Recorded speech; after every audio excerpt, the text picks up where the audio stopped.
في هذا المكان ترك إبراهيم زوجته هاجر بابنها إسماعيل عليهم جميعا السلام، بأمر من الله عز وجل ويقين بأن الله لن يضيعهم. وعبر السنين تزدهر مكة لتصبح محفلا تجاريا وثقافيا بين الشام واليمن، فيعمر سوق عكاظ بمختلف السلع.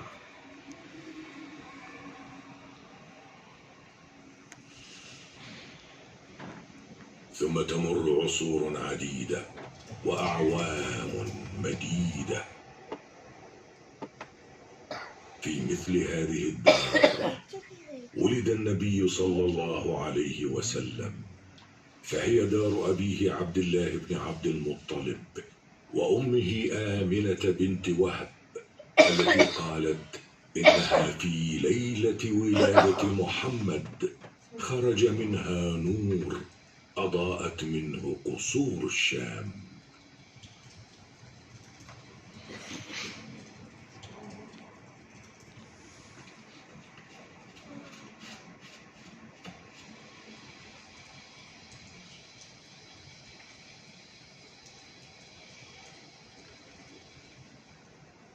وينشأ رسول الله صلى الله عليه وسلم في مكة، ويعيش بين أهلها ويمشي في شعابها وبين بيوتها.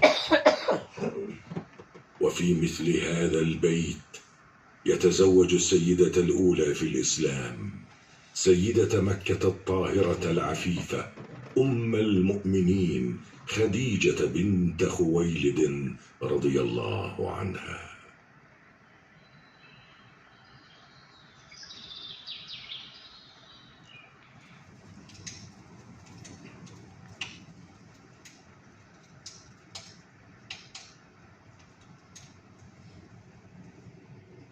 وكان صلى الله عليه وسلم يحب الخلوة بنفسه، فكان يمشي نحو 7 كيلومترات حتى يصل إلى جبل حراء، فيصعد ذلك الجبل الشاهق بارتفاع 294 مترا للوصول إلى الغار في قمة الجبل، حتى نزل عليه الوحي وكلفه تبليغ الرسالة الخالدة: اقرأ باسم ربك الذي خلق.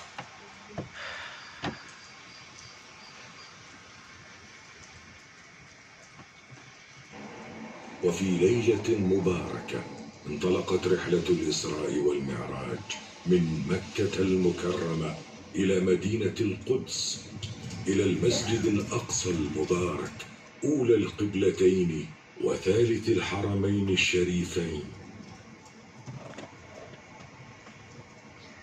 فيا لها من رحلة نورانية ومعجزة نبوية. سبحان الذي أسرى بعبده ليلا من المسجد الحرام إلى المسجد الأقصى الذي باركنا حوله لنريه من آياتنا، إنه هو السميع البصير.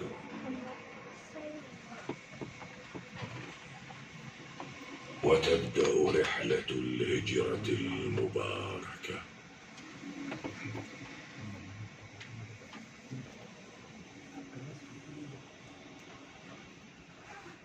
وتستمر الرحلة حتى تظهر معالم المدينة بنخلها وحراتها.